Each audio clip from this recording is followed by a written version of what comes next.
What's going on, ladies and gentlemen? Baltmatrix here, and today we are taking a look at Transformers Robots in Disguise first wave of minicons. On the Autobot side, we have Velocirazor and Beastbox, and on the Decepticon side, we have SandSting and RatBat. Now, you will notice that none of these guys are the ones that come with Drift or Fracture in the TV show. In fact, these are all unique. The packaging is very, very thin, very small, so we're going to get about 12 of these per box, I'm thinking, when they hit mass retail.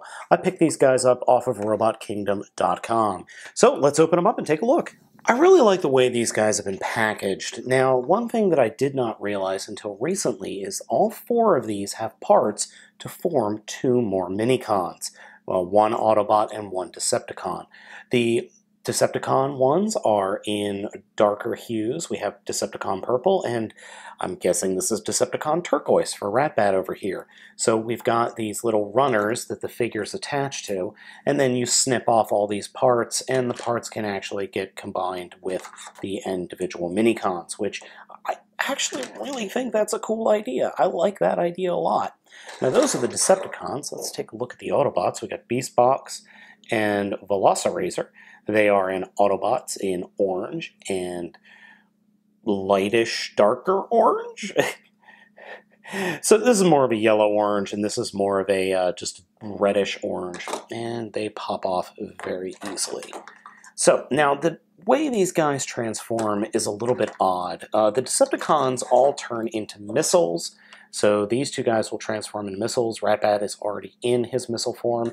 And these Autobot guys will turn into little flying saucers. Even though the individual bots are very tiny, they're actually well painted, especially Velocirazor here on the Autobot side. And he's got a little bit of a gimmick here where you move his tail up and down and he thrashes like he's going to be stabbing something. I really do appreciate the paint job on Velocirazor here. Just the little crest here on the top of his head, his eyes, and his teeth are actually slightly painted. Other than that, there's no paint. Beastbox, on the other hand, could use some paint on his face. There's no paint, it's just this weird brownish color, and then the different shades of orange. So individually these guys don't look too bad, but I would like to see some more paint here on Beastbox. Beastbox also has a moving gimmick where you flex the arms in and out, and that kind of opens his mouth a little bit, as you can see there. I feel like RatBat and SandSting are a little less dynamic than the Autobot minicons. That's not to say that they're bad at all, they just don't feel as cool or as interesting. RatBat does stand up on his own, but he doesn't really have the same gimmick that the other guys do, where you move a piece and just the rest of it moves. As you can see, he stands kind of like that, and then to fly, he just doesn't really do much in the way of moving. SandSting, on the other hand, looks like just a little scorpion that doesn't really move on his own. It just kind of sits there. He does have a rather interesting little face. It is decently painted, especially the eyes, and RatBat has a nice painted top of the head, so I do appreciate that. But otherwise, I don't think these guys are nearly as dynamic as the Autobot ones. Velociraptor's transformation is incredibly easy. All we're going to do is take the tail, push it down towards the legs, and take the head and fold it back, and just snap everything into place, and that's it. He's this little dino saucer now. Dino saucers. But that's it. That's his transformation. Very, very simple, very easy. A little lackluster in all honesty, but I understand why it's this easy, because if it was any more difficult at this size, you'd run into problems. Beastbox transformation is very similar to Velociraptor in its simplicity. Simply push the arms down until they snap into place, and that's it. That's all you got to do. Just push the arms down, and that'll fold up his face and fold everything into place, and you end up with this little Autobot saucer with handlebars for some reason. Transformation back is just push the arms forward. That's it. Very simple transformation. I do appreciate the simplicity, but I've seen minicons in the past with much more difficult transformations. RatBat's transformation is equally simple. Fold up the feet, kind of push the arms out, and then push everything together, and his head will automatically fold in, and you've got this little RatBat missile.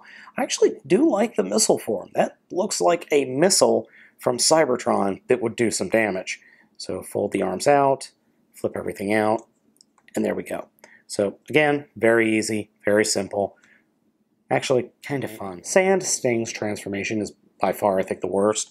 Just kind of take the legs and push them into the body. That's it. You're done. He's transformed. You can try and get the tail to stick in this little hole right here, but don't bother because you'll just end up breaking the thing. To get him to transform back, you could turn the figure around and kind of grab the legs here and pull it out, and that will open everything up. But very easy transformation. I respect the engineering, but I don't like the missile mode. I think it just looks dumb. It's obvious that it's going to be a Scorpion. I mean, come on. Each of the minicons also has this armored form with armored Energon. One thing I do want to mention, though, is I did have Beastbox slightly mistransformed. You can extend his arms out a little bit more to give him more of a gorilla look. Each one of these guys, as I said, comes with the armored sets, and they look rather silly. I get what they're going for, I understand what they're trying to do, but they look rather silly, in all honesty. Of course, these are giant robots we're talking about that are about the size of humans, so I don't really have much to complain about. As you can see, these pieces do appear to form something else, which I will do after or at the end of this video review. But I think even though the weapons do look a bit silly, Beastbox's actually looks rad. Velocirazor, not so much, but Beastbox is definitely the winner in the Energon armor category here. Next up are RatBat and SandSting, and I don't think this works for either of them. The coloring on the two work, but I don't know what I'm supposed to be looking at here. It just looks like a gun embankment out of Halo for RatBat. I mean, it really looks like something out of Halo here. He just looks silly. And SandSting looks like he's got swords and pieces of a shark attached to him. I mean, really?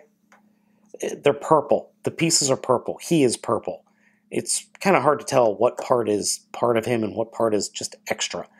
I think the Autobots definitely win in this category, though, like I said, I actually do like the colors on RatBat. And here we have our little dude.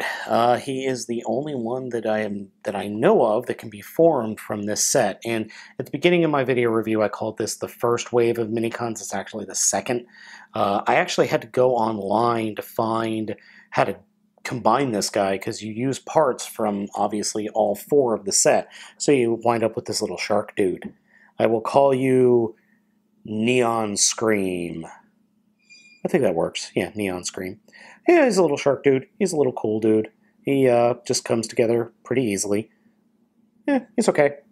There is another one you can form with the first wave that looks more like a lion.